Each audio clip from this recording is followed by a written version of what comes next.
Bismillahirrahmanirrahim. Faqultu astaghfiru rabbakum innahu kana ghaffara yursilis samaa'a 'alaikum midrara wa yumdidkum bi amwalin wa banina wa yaj'al lakum jannatin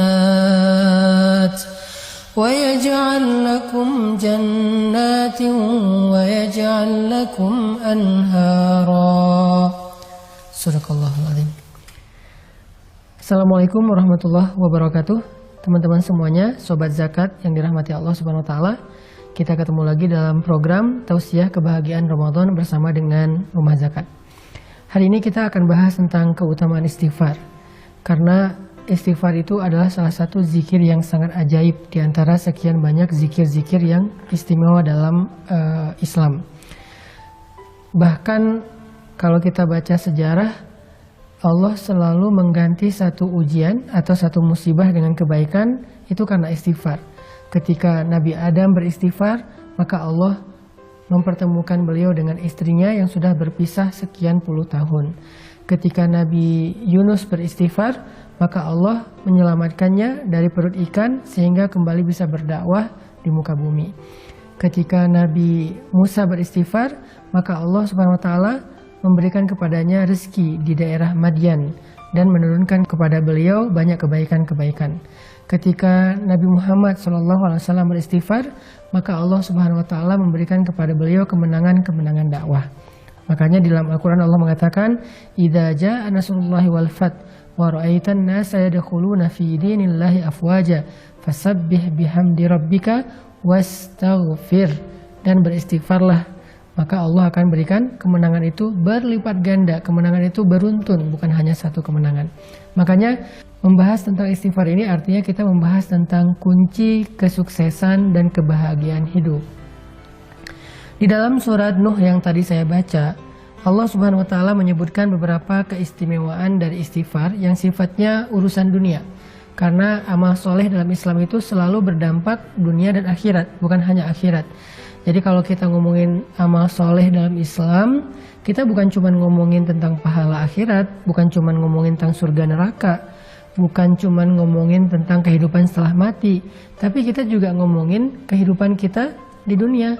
Karena semua amal soleh itu berdampak di dunia dan di akhirat, hasanah dunia dan hasanah akhirat. Nah, di surat Nuh ayat 10, Allah menjelaskan keutamaan dari istighfar. Kata Allah, "Istaghfiru rabbakum innahu kana ghaffara."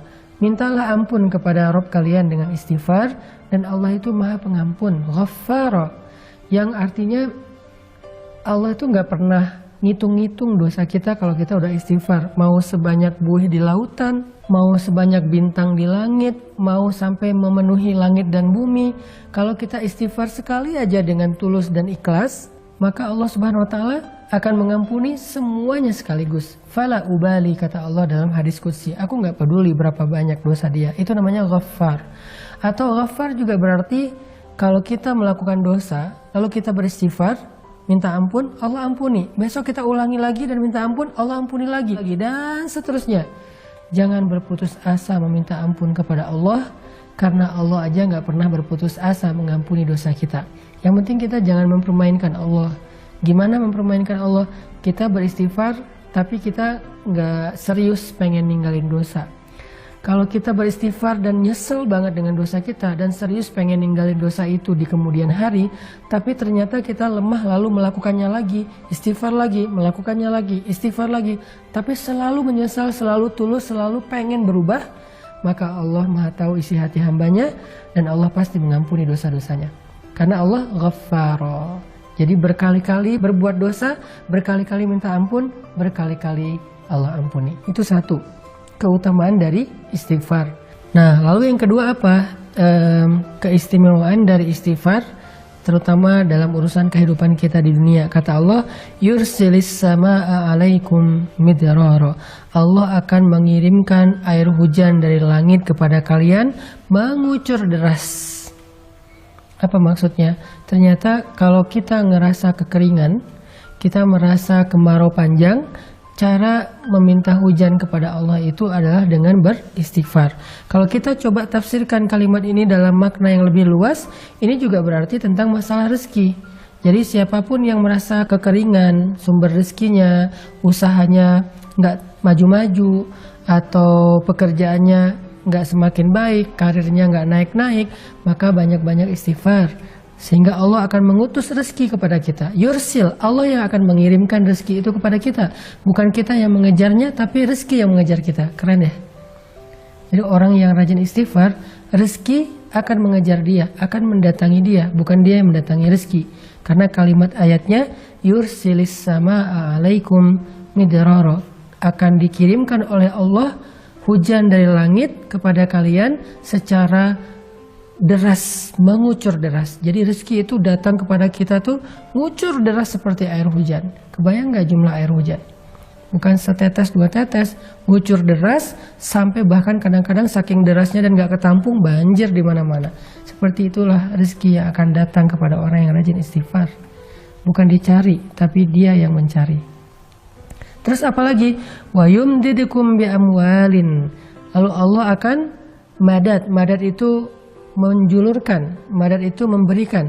Allah akan menjadikan harta kalian itu turun temurun. Kalau bahasa kita, wa yumdidukum bi amwal, Allah akan berikan kepada kalian harta, tapi dengan bahasa bukan wa yurzukum, tapi yumdidukum.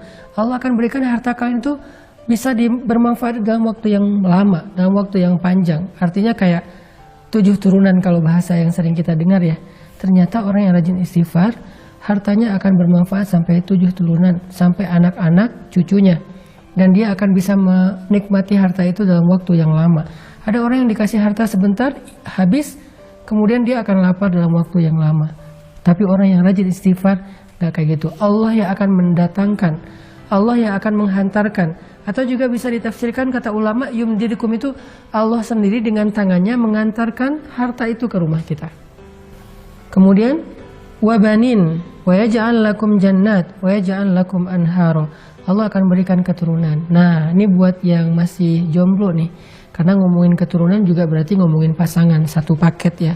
Yang masih gersang jodohnya, gak ketahuan di mana, atau selalu ngelihat orang lain akad nikah, selalu hadir di acara temennya yang wedding, tapi dia nggak pernah bikin acara sendiri. Atau yang udah nikah tapi belum diberikan karunia anak, atau yang udah diberikan anak tetapi masih ingin nambah karena semakin banyak anak mungkin semakin seru di rumah tangganya, rame.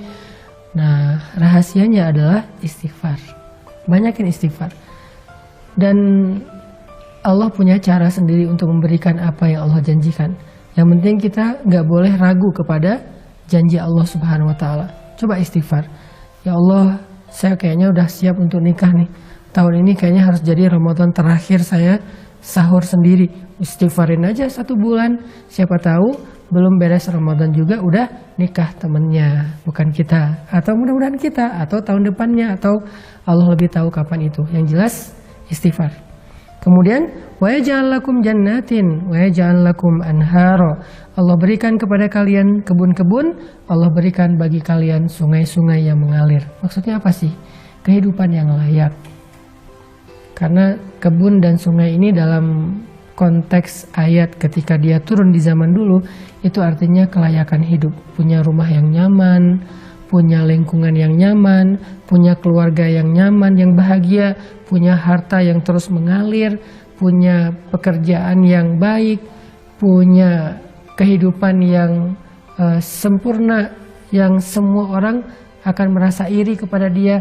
Ternyata rahasianya cuma satu dari semua kebaikan dunia ini, istighfar. Makanya Allah mengatakan fakultu astaghfiru rabbakum. Ada juga ulama yang mengatakan arti yursilis sama alaikum midrara. Allah berikan kepada kalian air hujan secara mengucur deras. Artinya Allah akan berikan kepada kalian jalan keluar atau solusi ketika kalian mengalami satu masalah. Makanya Nabi dalam sebuah hadis pernah bersabda, siapa yang memperbanyak istighfar dan mendawamkannya, maka Allah akan jadikan dalam setiap kesempitan hidupnya jalan keluar. Dari setiap kegundahan hatinya, kesenangan atau kebahagiaan. dan Allah akan memberikannya rezeki dari jalan yang tidak terduga-duga. Yuk kita jadiin siang dan malam Ramadan kita siang dan malam yang penuh dengan zikir Astaghfirullahaladzim atau La ilaha illa anta subhanaka inni kuntu minaz zalimin rabbighfirli wali walidayya warhamhuma kama rabbayani shaghira. Istighfar untuk diri kita dan untuk kedua orang tua kita. Barakallahu fikum.